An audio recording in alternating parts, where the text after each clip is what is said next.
When I say true overtraining, the reason I say that is because if you dig yourself a hole down here bad enough, we're talking like months to get out of. What's up, guys? Hope you're having a good day.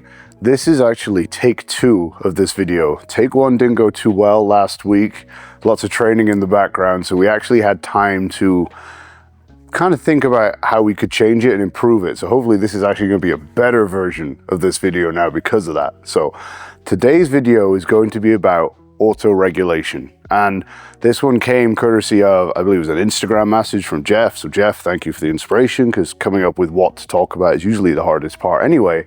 And we were kind of surprised actually when we looked, because we don't really have like a long form video on auto-regulation, which, considering it's probably the 3rd most said word out of Dave's mouth after it and depends, that was pretty surprising. So here we go. This one's going to be on the longer side, so I'll warn you in advance, maybe get comfy, get some snacks or whatever, because I'm going to try and delve into this, but also give you a framework for how to actually go and start applying it with your programming, or even on a day-to-day basis then, based on how you feel. So first off, let's address, what are we actually talking about when we are talking about auto-regulation? Because it's a cool sounding technical term that gets thrown around a lot, but like, what's the actual definition that lies underneath it? What we're really talking about here is managing neurological fatigue. Yes, muscular fatigue is important, and we can talk about that at a different point, but when we listen to athletes and coaching is talking about auto-regulation, either on like a daily basis or a weekly basis, whatever, what we're referring to is managing the neurological side of your fatigue.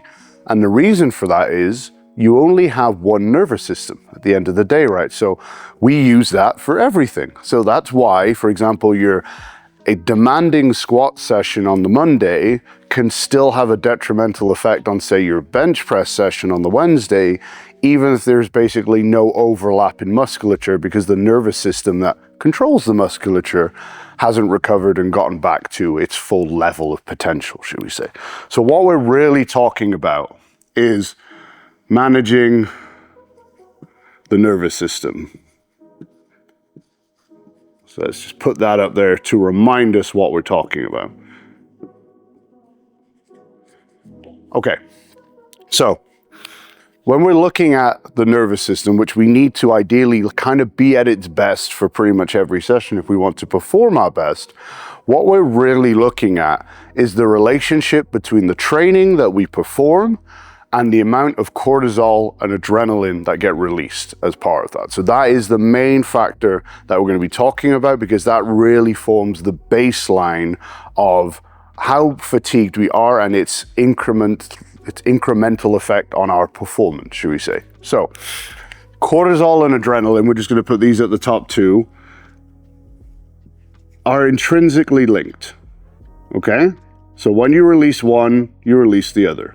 Now, they're not bad and they're not good necessarily. It's all dependent on context. Cortisol is why you wake up in the morning. You get a cortisol spike, causes an adrenaline spike, and we're awake. So if you're one of those lucky people that wakes up feeling energized in the morning, that's because you've timed your wake up with your natural cortisol spike and you become a morning person, one of those insufferable individuals, right? So this is what we're talking about managing. Now, cortisol gets a really bad rap. It's like a stress hormone and like causes you to gain fat and all this horrible stuff, which isn't strictly true.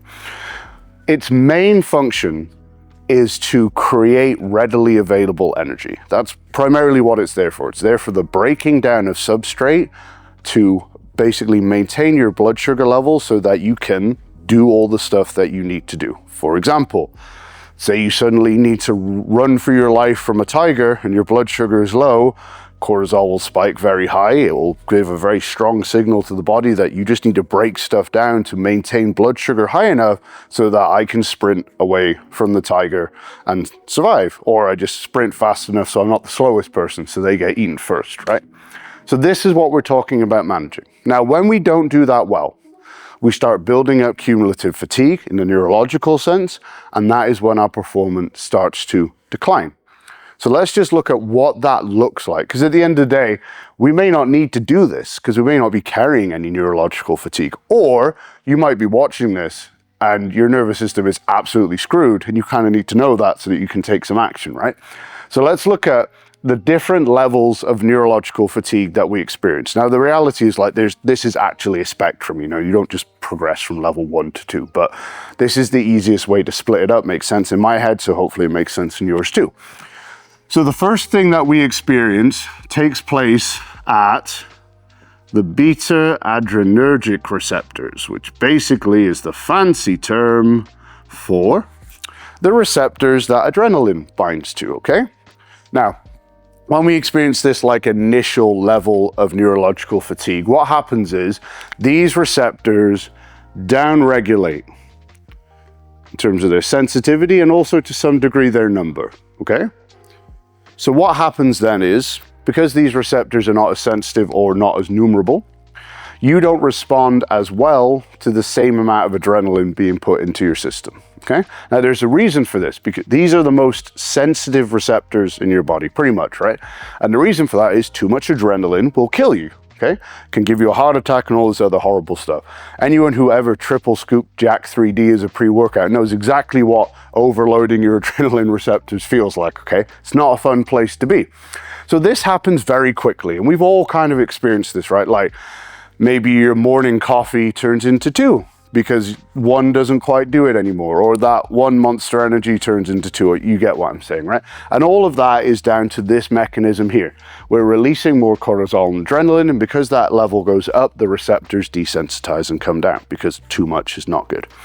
All of us experience this to some degree with our training, because if we are training hard enough to create a stimulus, this is going to happen. But that's also why then it's important to have rest days and sensible programming and all that type of thing. So this, we will fluctuate in and out of that state pretty much all the time. So that's not necessarily a problem. Now, what happens is, if we're in this state for too long without like a recovery period, right? What happens is, well, we still need to get our stuff done. So what happens is if these receptors are not as sensitive, we just have to release more of this stuff to get the same response, right? Now, we can't just make infinite amounts of cortisol and adrenaline. It's got to have like a base to come from. We've got to make it from something, right? And now the easiest way to create more adrenaline is from noradrenaline.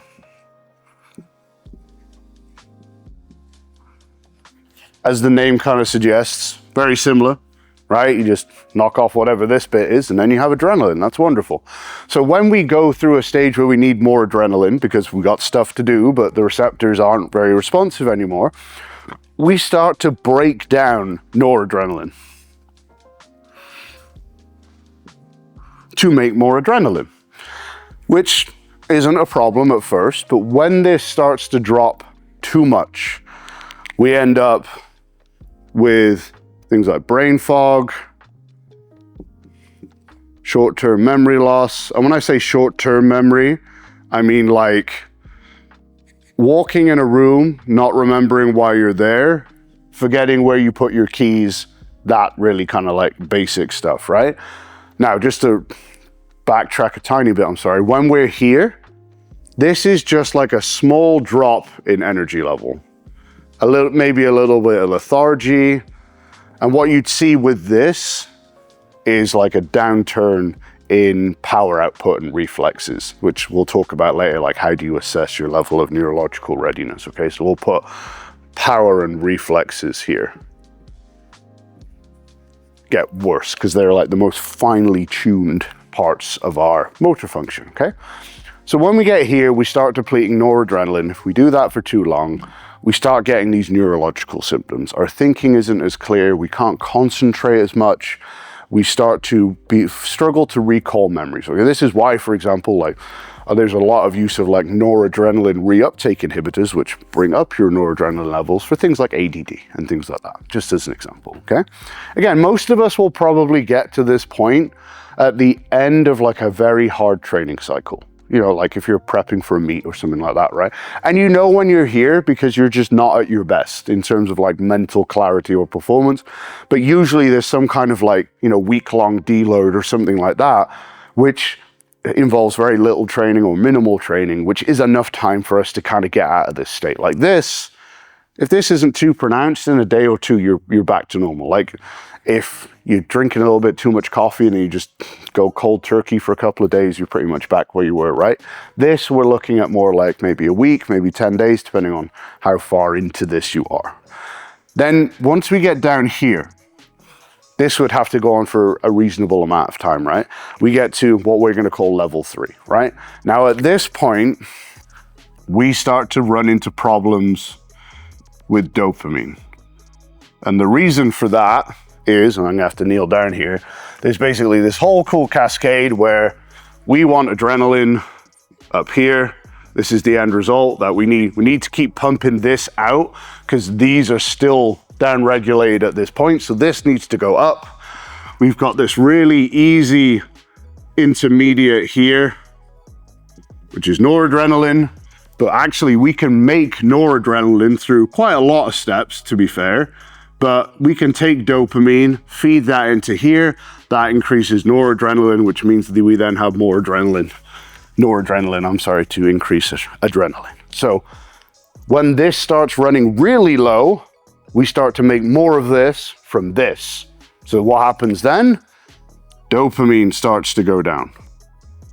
Now this is where things get kind of serious, okay? Now this, in my opinion, this is what I would call like true overtraining. When I say true overtraining, the reason I say that is because this, if you dig yourself a hole down here bad enough, we're talking like months to get out of. Cool thing is, most of us can't actually train enough to get into this problem, right? But if we're talking like endurance athletes, like Olympic athletes, maybe high-level CrossFitters doing 2-a-days, that type of thing, it's very possible to get here. And it's good that most of us can't get there because this absolutely sucks, right? So this, when we start depleting a dopamine, we're talking about having basically zero motivation. We're talking about anhedonia, which is basically not feeling pleasure, which I guess you could also class as like depression, mood swings, and all these other horrible things, okay? This takes a long time to get back from because you're not going to be at your best until dopamine has been repleted, which won't happen until noradrenaline has been repleted, which won't happen until these receptors have been resensitized. So you need a really, really long kind of period of time where neurological stress is low so that you can get yourself kind of out of that level 3. So like here, we're talking like a day or two. Here, we're probably talking like a week, like give or take, right? And then here we could be talking weeks to months, depending on how big of a hole you dig yourself, right? So these are the stages of neurological fatigue, but all of these come back to here, okay? This, when the body needs to release more and more of this, then we can end up digging ourselves this rabbit hole here. But obviously remember, training is not the only thing we do that releases cortisol or adrenaline, unless you literally lie in bed all day and have absolutely no worries, in which case power to you. Okay, so like when we're looking at our training, we kind of have like a training budget for cortisol, right? There's like only so much cortisol we can release before we start going down this recovery cascade here. Now, let's say we've got like 100 units of cortisol that we can release, but not incrementally go further down this here. Well then, let's say we've just like started a new job, or we've got like a newborn in the house, right?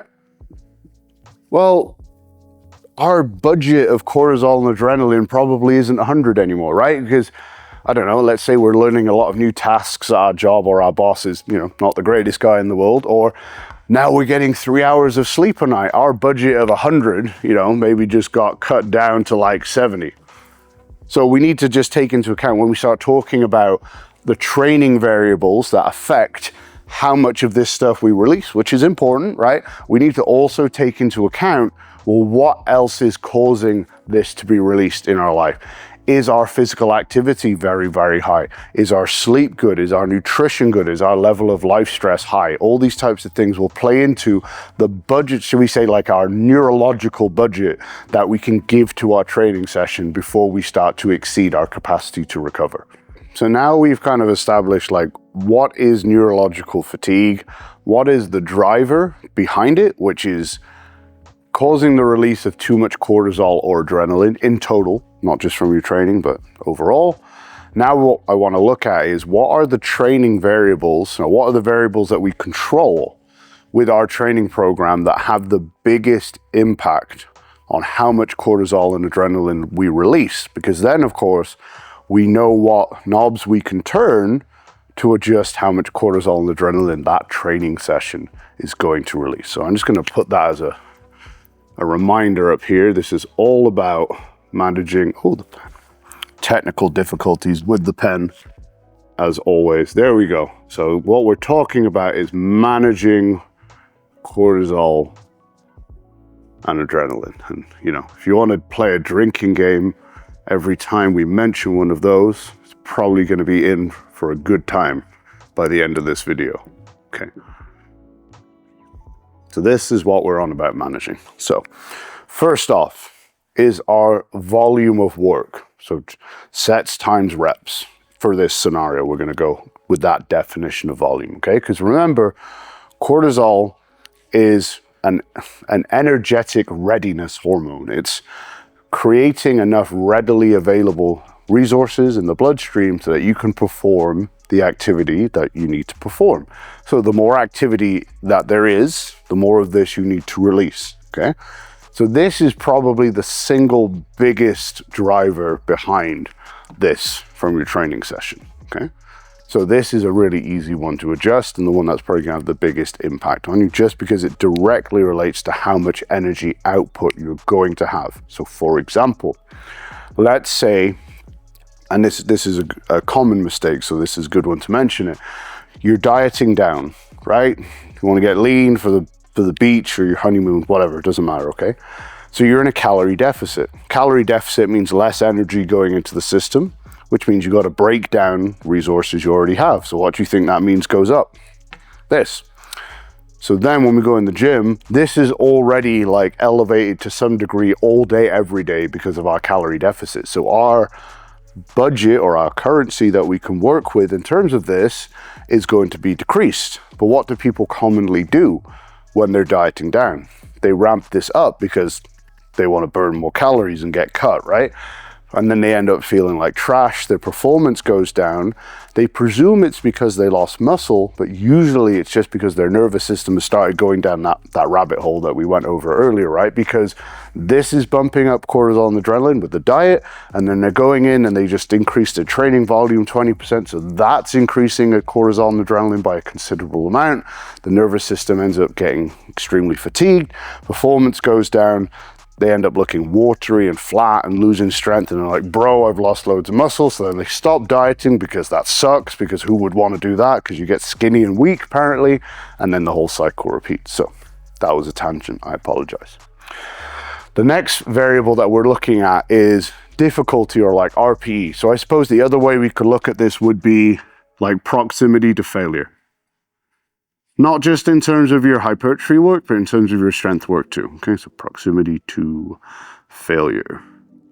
Now, the reason for this is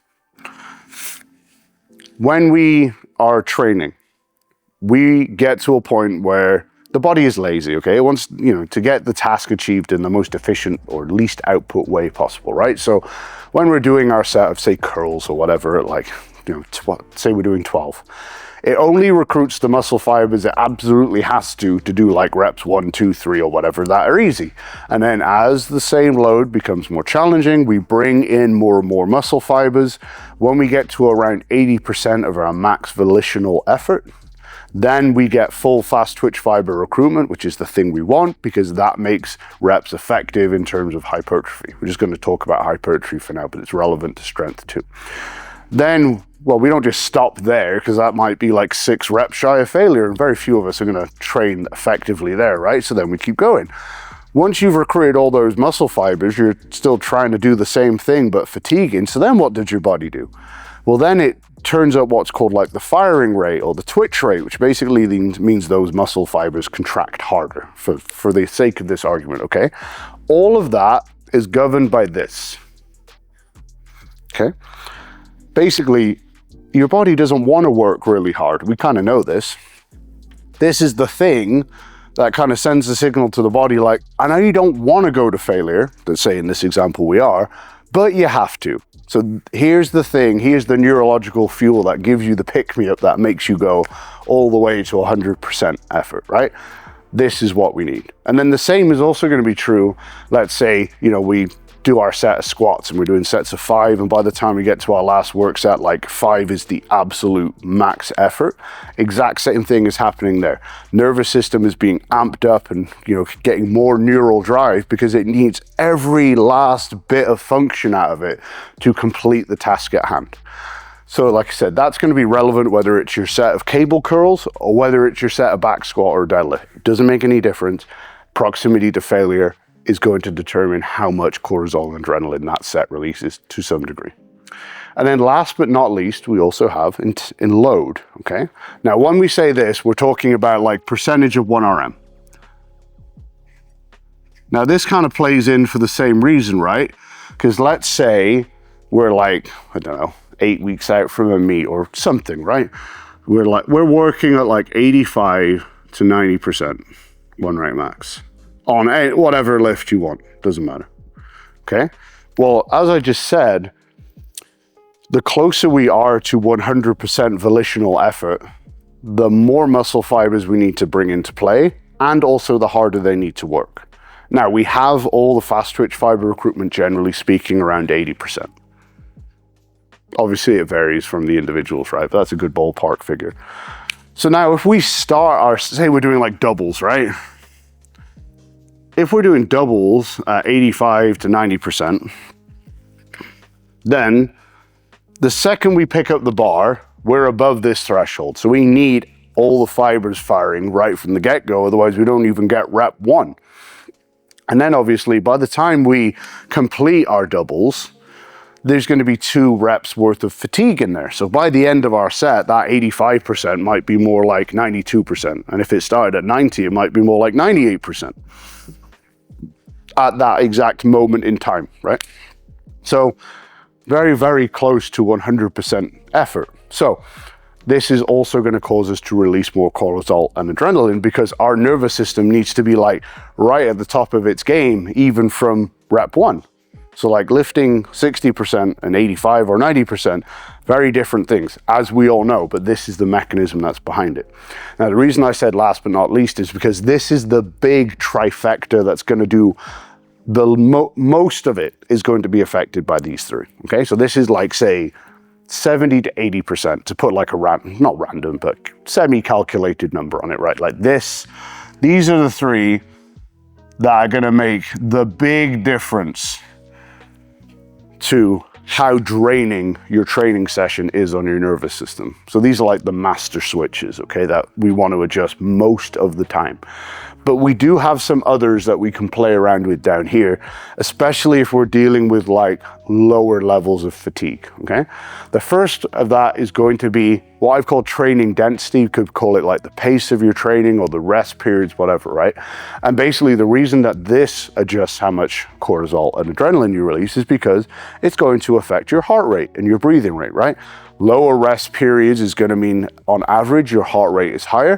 What elevates your heart rate? So if your heart rate is now like an average of 120, 130 beats per minute for most of your session, because you're doing like some kind of CrossFit WOD or circuits or whatever, that's going to mean more adrenaline has to be released compared to maybe say like a training session, which is low volume with large rest periods in there. Okay, so that is kind of controlling heart rate. We also have workout structure. I didn't know how else to word this, so we're going to go with that. So the first thing that we would adjust there would be, let's say you have circuits or like supersets in your training, right? So you're like, say you're doing giant sets or something, right? You go like A, B, C, and you're kind of going And let's say in this example, like these are all compound movements, right? I do strength circuits, so I'm obviously biased here, and that's coming through, right? So these are all compound movements doing some kind of funky strength circuit. Now, when we're going between different motor tasks, we have to get the nervous system to go do this thing, oh, now do this complex thing, and now do this other complex thing, and now come back and do the first thing again. That's basically multitasking, right? We're asking it to switch between blueprints and to be proficient at more than one movement pattern, essentially at the same time. That requires a higher level of processing speed. So that is going to cause more of this to be released, okay? It would be the same even if you were supersetting like bicep curls and rope pushdown. Obviously the effect wouldn't be as pronounced, but you would release more cortisol and adrenaline by supersetting them compared to doing all your curls first and then all your pushdowns afterwards. Like I said, smaller effect sizes here. Then we also have pain and discomfort. Okay, so afferent signals being sent to the brain when we're in pain or discomfort are going to cause more of this to be released because your body kind of interprets this as we are in pain, we are in some kind of threatened state. Better jack all of this up so we can run or fight from whatever the thing is that's causing us pain. What brain doesn't realize is this is all self-flagellation and we're doing it to ourselves, but that response exists nonetheless. So if you're performing training methods that are very uncomfortable, things like blood flow restriction training, or maybe like very high rep kind of burnout sets, whatever it might be, loaded stretching might be another great example there, or even just movements where you go into a very stretched position and pause for any significant amount of time, that is going to cause more cortisol and adrenaline to be released also. And then last but not least, we have psychological stress. So when we're looking at that, we're referring to the lifts that you probably suck at. So, everyone's got lifts that they're not very good at, and we kind of know we have to do them more, but oh man, they suck, right? So like if there are lifts that you struggle with or that you find intimidating or just a workout in general, like maybe once a week you go in and do like assault bike sprints and all the cardiovascular work that you try to avoid the rest of the time. And like whenever you do that workout, you're driving to the gym like, man, I really like this is going to suck. That's going to cause more cortisol and adrenaline to be released as well. So just bear in mind that one of the reasons that you feel more fatigued after you do a workout that revolves around maybe the lift that you suck at, you feel more fatigued. There is a genuine reason for that, okay? And that is going to be the fact that you're stressed about it makes it harder to recover from. And then it can create this whole feedback loop, right? Where because you're stressed about it, it makes it more draining. And then because it's more draining, you don't like it, so on and so forth. So if you want to try and get rid of this, you kind of have to fake it till you make it and convince yourself that you love insert lift here or type of workout that you generally try to avoid, okay? So these four are things that we can tweak on a kind of more micro level, right? Let's say, you've had a bit of a rougher day at work than you normally have, and you're driving to, it was like, well, maybe like if deadlift is your absolute worst lift and you hate it, right? Maybe you just squat today instead. Maybe like that will reduce this, right? Maybe it will also reduce this because maybe deadlift is painful to you, right? Maybe that will bring those two things down. And then maybe, like, okay, well, maybe I just give myself like an extra 30 to 60 seconds between my rest periods today because today's just been hell of a day, That's going to mean your average heart rate is higher. And then all three of these things together are probably going to have a moderate effect on this, but you've still actually kept the workload the same. Like you haven't adjusted anything, you haven't dropped the weight or the volume or anything like that. All you've done is taken the workout that was maybe later in the week and you've brought it to today, giving yourself a little bit of extra rest, and that might be enough for you to perform at your best despite being hindered today for whatever reason, okay? So that's the main stuff. So what I want to do now is we're going to move on and look at how we adjust the dial on these three, because in reality, we can limit the amount of this we have to do if we have the training program set up in a good place to start with. And really good programming is nothing more than controlling these three variables so that we create a workload that we can recover from sustainably. So that's what we're going to look at next. Auto-regulation starts with the program itself. What we want to do is we want to make sure that the program is actually like a sustainable template, right? Otherwise, we're just going to be auto-regulating every single workout because we're never going to be recovered. So as we said on the previous section, volume, difficulty, RP, whatever you want to call it, and then absolute load in terms of percentage of 1 rep max are the most important variables for adjusting how stressful your training program and workout is on your nervous system. One tiny little thing I forgot to mention in the last bit, but then I'd already wiped the board, so I'm going to mention it now. Another variable that does affect cortisol and adrenaline in your workout is the exercises you're doing. So basically, the more demanding an exercise is, the more cortisol and adrenaline are going to be released. So let's look at something like a snatch or a clean and jerk, right? Like very precise timing, high power output, whole body. That's about as stressful, neurologically speaking, as a movement can be, short of maybe like really advanced gymnastic movements like iron crosses and cool shit like that, right?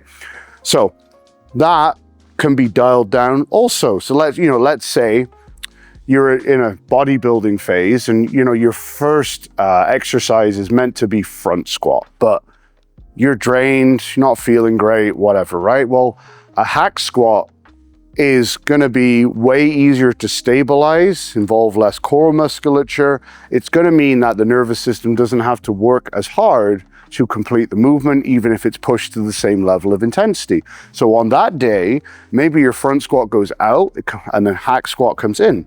So basically, if we look at like free weight compound over here, would be like the higher end of the spectrum for neurological stress.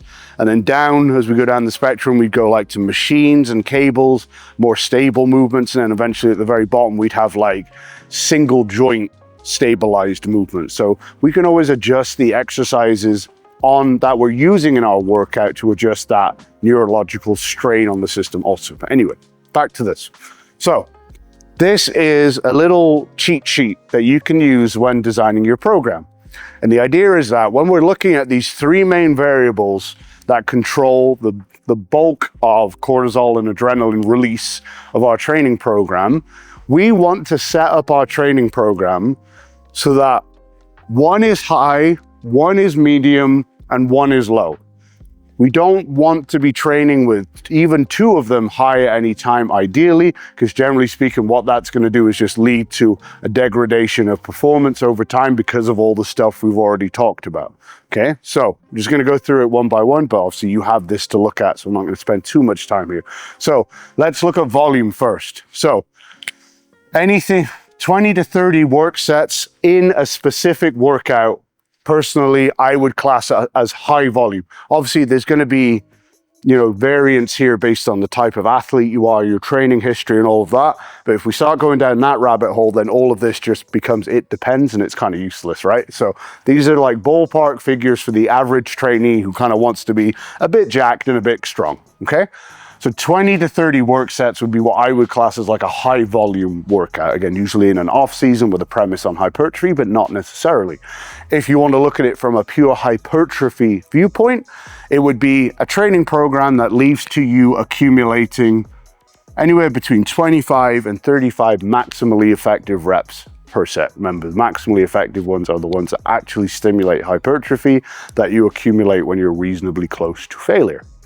And if we go down to the medium column, then we're looking at anywhere between 13 and 19 sets per workout. And if you're a power lifter looking at this, remember that's the entire workout, obviously not just your main lift, your accessory work and all the fluff and buff stuff that comes after it as well, right? Or a training program that allows you to accumulate 15 to 25 maximally effective reps per muscle group per week. That's the way that we're looking at that in terms of currency, okay? And then low volume could be as low as 6 work sets in a workout, or say a total of 10 maximally effective reps per muscle group per week. That's how we're going to divide that up. Now let's look at RP. This one's pretty simple, right? Like 9 to 10 is going to be high intensity, right? Or if you prefer, anywhere between 0 and 1 rep in reserve. Now remember, 0 reps in reserve doesn't necessarily mean failure.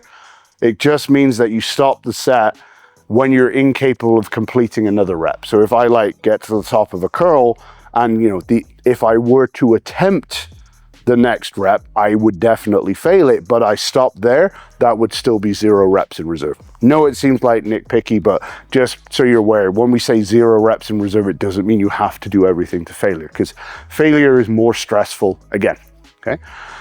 Moderate or medium intensity would be 7.5 to 8.5. So like this is where the vast majority of us should be living most of the time for like our strength training work, or when we're doing like more compound based movements that have a larger technical element to it. Whereas this would primarily be reserved for, like more stable exercises where pushing to that level of intensity is safer, easier to coordinate and so on. And then last but not least, down here, low intensity, we're going to class as 6 to 7 or 3 to 4 reps in reserve. And the reason we're saying that, and the reason it's not like RPE2, is because we're talking about low intensity work that still creates a meaningful stimulus, right? Anything below this is probably a warm-up and is not contributing to our cortisol and adrenaline load in the same way that everything else that we do does, okay? And then of course, last but certainly not least, we have training load, which is percentage of 1 rep max. So anything above 90% we're going to call high. And the reason for that is not only does 90% mean that we need all the fast twitch fibers working, right? So fast twitch are all recruited.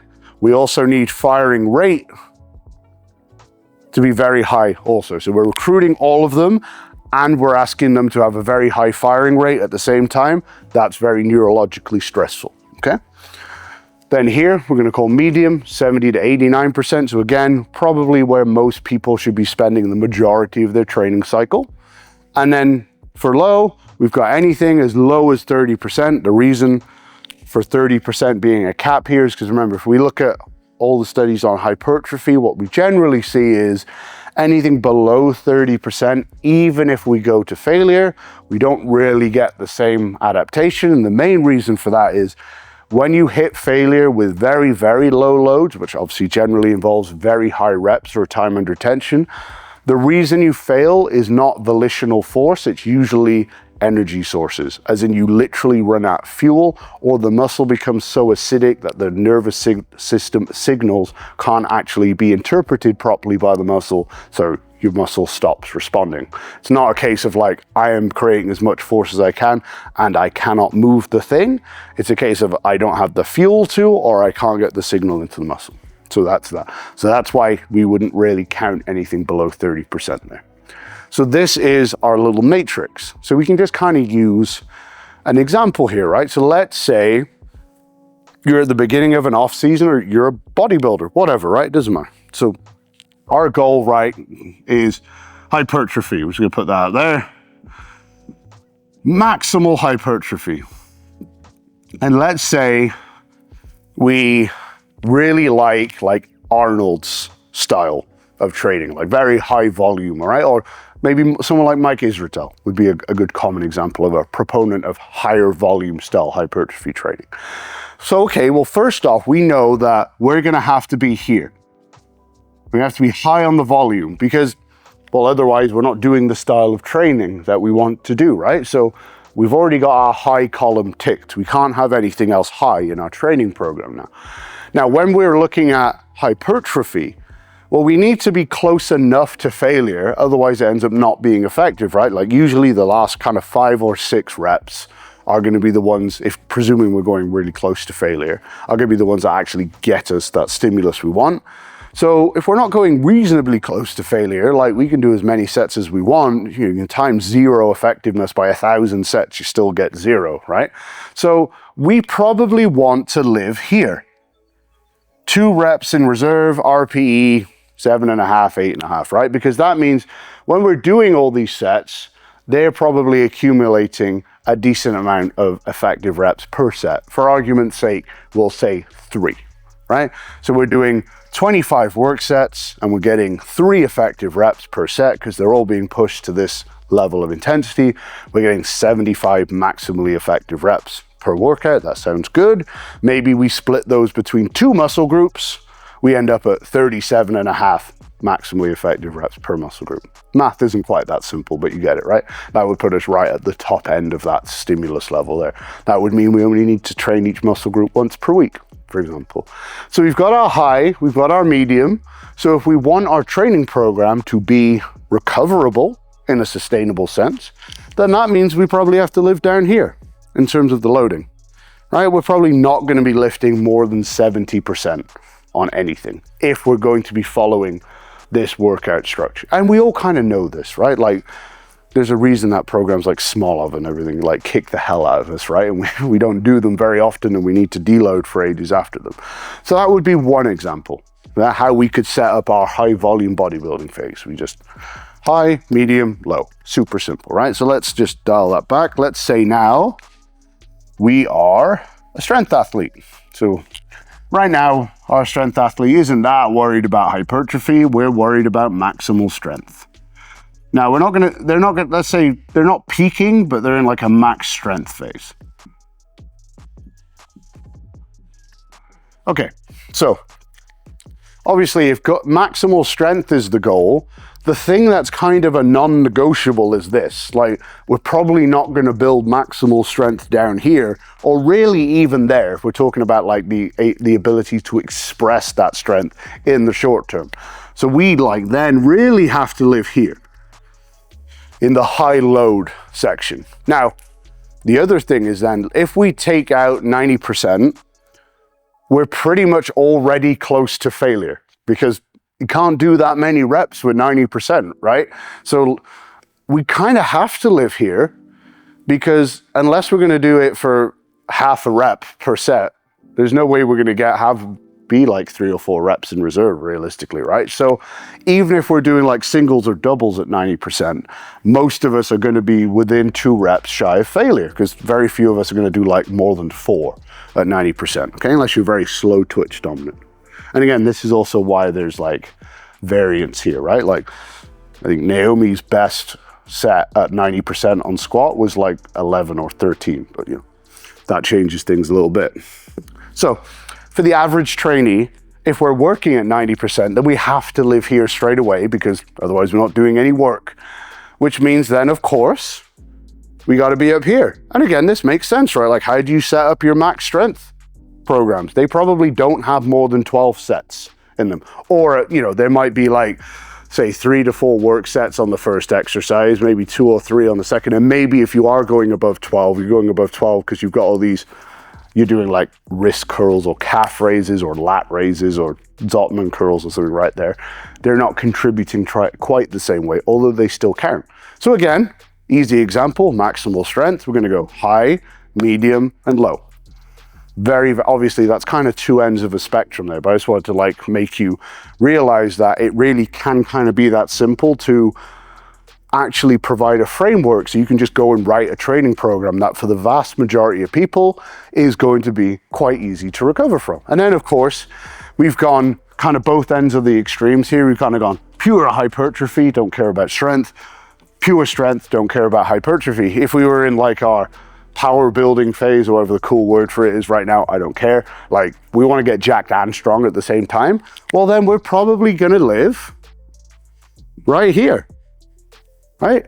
We're going to live in moderate, because that allows us to do a reasonable amount of volume at a reasonably high workload, which means we can get a bit of everything. Because, you know, as long as we're working above 75% plus, we can get some neurological benefits. Ideally, it would be more like 80%, but let's just say we're at the early stages of that. So it allows us to work in that zone where we can do enough volume to accumulate a good hypertrophy stimulus, but we can also get some decent strength gains. If we want to do a reasonable amount of volume, we probably can't afford to be going to failure on everything, because that will be too draining. So then we end up living in this middle column here. So that's kind of a way of you can set it out. And again, you could literally do it like that. When you're in a hypertrophy phase, you can live that way. If you're in a max strength phase, you can go that way. And if you're in a power building phase, you can go that way. That worked out far better than I thought when I was writing that up on the board, I've got to be honest. So that was cool. So what I want to do next is just talk about in the short term then, because this is like how you set up your training program so that it is auto-regulated in of itself, because you're not asking too much of your body. What I want to go into now is just like on a day-to-day basis, how do we know our state of readiness? Because that's important. And then what are the things that are most easy to adjust based on that state of readiness? So last section now, promise. So if you've designed your training program based off the previous slide, section, whatever, most of the time you're going to be in a pretty good place where your training is not going to be causing an excessive amount of neurological fatigue. But unfortunately for us, training isn't the only thing we do, and also we're human, we have good days, bad days, and so on. So your state of readiness is going to fluctuate based on how much sleep you get, how stressful the day is, what you've had to do, all these types of things, right? So even if we've got the quintessential perfect training program over here in the gym, things are very rarely perfect on the outside, which means sometimes the perfect training program might need to be adjusted, okay? So first off, how do we know we need to adjust things? Well, we need to assess our level of readiness, because cumulative neurological fatigue will make us less ready to do hard things, right? So there's quite a few different things that we can use here. And the one thing I would say to you is that I wouldn't use any one of them in isolation, because none of them on their own are super accurate. But together, they can give you a pretty good picture of like where you're at, okay? So the first one is going to be heart rate variability and or resting heart rate. Okay, so this is what, you know, a lot of like the fitness trackers and stuff, like I got a Aura ring on here, which hates me permanently. Generally speaking, that heavily weights HRV, because that is a kind of a longer term factor there. Like you have to be stressed for a longer period of time for that to be affected in a meaningful way.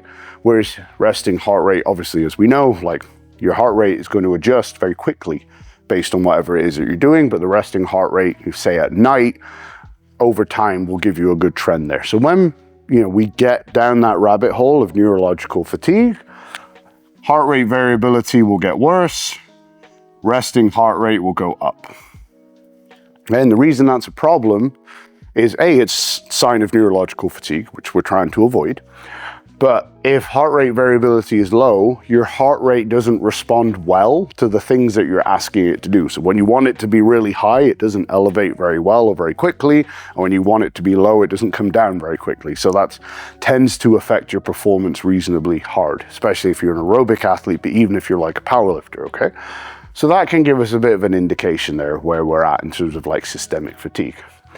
Another really easy one is going to be your power output, okay? So when we're looking at power, you know, like plyometrics, jumps, etc., they put a very high demand on the nervous system because they require all your fibers to be recruited if we want maximal power. And all of those fibers have to create the desired force extremely quickly. For example, you know, if I do a vertical jump on the spot here, I don't have much, so if this is the bottom of my dip, I only have the time it takes me to go from here to here to create all the force that I require to create that max effort vertical jump.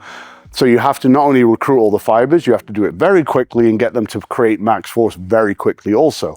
It's very demanding, which is also why plyometric training shouldn't be done in high volumes. So if you are someone who does some kind of power work in their training, even if it's just as a warm-up, then if you're starting to get some neurological fatigue, your box jumps, your kettlebell swings, maybe your medicine ball throws or your plyo push-up, all of that stuff is going to feel dampened. It's going to feel less crisp. You're not going to move as far or as quickly, and you're just going to feel like it's just not quite there. That is an indicator that you're fatigued also. If you're lucky enough to have like one of those cool vertical jump mats, you know, where you can just stand and do a vertical jump on the spot, you can walk in the gym, do 3 vertical jumps on the spot, take an average, compare that to what like maybe your baseline is when you know you're not fatigued, and you can compare it to that to see how much worse you are on that given day. Conversely, if it's higher, then you know you're in a good place.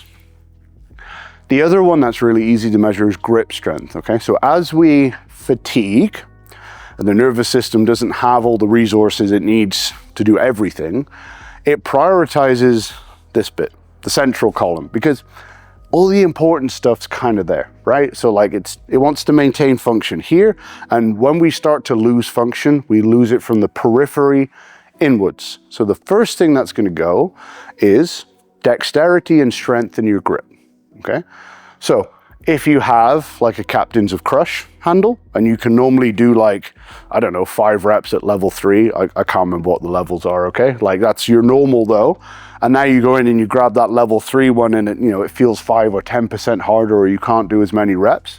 That's a great indicator that you're carrying some neurological fatigue. So we can use that to piece the puzzle together as well. The other one that we have then is reflexes. So reflexes kind of fall into the same bracket as like the plyometric work, where very fast reflexes obviously mean your nervous system has to be very, very fast and responsive. So what you can do to test your reflexes, you've got one of those cool things, light walls, where you have to go press all the buttons and stuff. You could do that. The easiest one here though is just to do like a tap test. So give yourself like 30 seconds, piece of paper, there's probably an app for this right by now, I don't know. And you just give yourself like 30 seconds, and your only goal in 30 seconds is to tap as many times as humanly possible, right? Because the faster your reflexes are, the more taps you're going to accumulate in that given time period. And again, you can have a baseline for that. Like say you come home from your weekend away at your log cabin and you're super chilled and whatever, you can do that test for the next couple of days because you know you're in a good state. And then you can be, okay, well, I get to the gym and I tap my phone, whatever, 100 times or whatever the time period is, we're going to use 30 seconds. And I compare that to my baseline. And that's going to tell me where I'm at. Now in things like this, like if you're down like say 10%, or even like maybe say like 7 to 10%, you probably need to adjust things, okay? And then last but certainly not least, we do have our perception of how we feel. Now, there's been some pretty good studies now actually on more advanced trainees who have better proprioception, who are more experienced in the gym. And they found that a lot of the time their perception of their state of readiness is as good, if not better, than a lot of the wearables and stuff like that we rely on. So while it's certainly not 100% accurate, like how many of us have gone in the gym feeling like Superman and had a really bad time, and how many of us have gone in like, shouldn't be there because I'm battling the flu and hit a PR, right? Like it happens, but this is also a pretty good indicator. So like what I would say is like pick 2 or 3 and then use them to guide your decisions, right? Like if your heart rate variability is low and you feel a little bit trash, then you probably need to adjust something, right? Whereas if like your heart rate is low, but you feel amazing, and it's not because you had 4 extra coffees today, and then you go in the gym and like, you're going to do some plyometric, like say box jumps to warm up for your squats, and they just feel super crisp, right? And like you're just bounding off the floor easily, then, well, maybe that's not worth worrying about too much today. In fact, if all of these other indicators are like go, go, go, and you've just got this one that's not so great, maybe today's actually a day that you would push it, right? So those are some pretty easy ones that you can use, right? So then, but let's say we are in, say, not a great state today. Say we had an argument with our partner, our boss being a bit of an asshole, we were at work for 2 extra hours, we got stuck in traffic on the way to the gym. Everything that could go wrong is kind of going wrong, right? So like all of this is just But you know, I have to go to the gym because the gym is the only thing that makes me like not be violently aggressive with people, because that's what it's like, right? It's how we deal with life. So what we would then do is look at, go back to the previous slide. How is our training program set up right now? And let's look at what is the priority, right? Because let's say we take the first example, our hypertrophy, bodybuilder, athlete, whatever, right? Volume was high. Intensity, for RPE, whatever, right? Was medium. Load was low. Now, if we are this bodybuilding athlete and we're in this scenario, not a good day, this is high for a reason, right?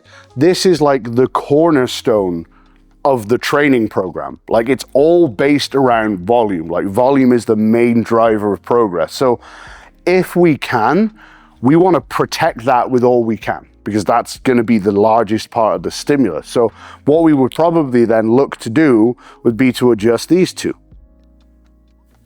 Okay? Can we bring the intensity down a little bit, or can we bring the load down even more? Now, if it's just a little bit of an off day, remember we've got that other bracket we talked about before. We've got like rest periods. We've got exercise selection. We got structure. There was more too, but that'll do for now. Let's just say we're a little bit off today, right? Maybe we spend an extra 30 seconds scrolling Instagram between our sets of machine flies, right? Maybe we take out all the free weights, or most of the free weights. Like, we don't do our barbell bench press, we do a machine chest press. We don't do our dumbbell fly, we do a cable fly, whatever, right? Well, that will bring cortisol down too, as will that. And, you know, maybe we don't do our supersets today. Maybe it's, I don't know, pecs and buys, whatever, right? Maybe we don't superset them back to back. Maybe we just go A, B, C, D, E, F, right? If you're just a little bit off, that's probably enough. But if we're more beat up, then we probably need to go up here, okay? Now, what I would say personally in this scenario is I would leave this up high. I would bring the intensity down very slightly, as in, like, instead of going maybe 2 reps shy of failure, go 3, because we don't want to get too far away from failure, because not effective otherwise. And maybe we just go a tiny bit lighter on load. Just a little bit. Maybe the reps go up a tiny bit, and so the load can come down. Proximity to failure is just a little bit easier, right? That will be enough for the vast majority of us, right? So let's go back and look at our strength athlete, right? Who is going for maximal strength. So for him, her, whatever, volume is low. What were we going to say? Intensity or RPE, medium, and load was high. Okay, same principle here. What is the main driving force of the training program right now? If it's maximal strength, it has to be load. So we don't want to sacrifice that unless we absolutely have to. And if you're at the point where you can't do the load that you need to, or you can't do the volume that you need to here, maybe you shouldn't be in the gym, but that's not for me to tell you. So this is the variable we wish to protect, because that's the variable that creates the stimulus that we want. So now we have these two to adjust, volume and RPE. Now, the easiest way to adjust this would be, let's say we're doing, I want to write it over here so you guys can actually see it. Say we're doing 90% for 5 sets of 2. Pretty brutal workout, but let's just say that's what we're doing. Well, what we could do here, volume's already low, so if we can leave it the same, then we could. So what we could do here is we could split this into clusters, where we go 5 times 1 plus 1. And this is like an intra-set rest period, like 30, 40 seconds, whatever, right? Doesn't matter. So now the RPE of that workload has come down, but the volume hasn't been sacrificed. Or it could literally be as simple as, I'm going to do 10 sets of 1. Same volume, same load, RPE has come down. Obviously, if you wanted to reduce volume, that would be quite easy. We just go like 3 sets of 2 instead. Or you could do both and do like 3 sets of 1 plus 1. Worst case, same workload gets done at that reduced level, but then the RPE also comes down. And what you could further do, let's say we get through that by the skin of our teeth, right? We get through our 3x2 or 3x1 plus 1, and you're like, okay, well, given how I feel today, that's a win. Like, I'm gonna take that, right? Well, what we could do then is look down back here. What are the other variables we can adjust now? Because let's say after our squat, we've got like, I don't know, like RDL or something like that. We've got like more axial loading and heavier movements. Well, then all of that can be changed to like machine based. So maybe instead of your RDLs, you do like an inverse curl or a glute bridge or something that's way less axial loading and way less stressful. You know, we bring the rest period, we increase the rest periods, we make all of the exercises more stable, and we get the muscular workload still done while still getting the main stuff done to the best of our ability, okay? So generally speaking, what I would look at is identify your most important variable, try to leave that the same if you can, and then look at how you can adjust the medium and low variables then to achieve the ideal down regulation and stimulus so that you can actually perform the session without digging yourself a bigger ditch. But don't forget about the little ones, the little players over here, which collectively can also make a big difference. So that was our attempt at auto-regulation 101. I sincerely hope that now when this word gets thrown out there, you kind of know what it is and how you do it. I've tried to give you a framework for your programming and stuff that you can actually work with. I really hope that we've achieved that. But please let us know. If not, we could always go into more detail. But as always, guys, if you've gotten this far, thank you for watching. Thank you for supporting Elite FTS and the YouTube channel. And we will see you next time.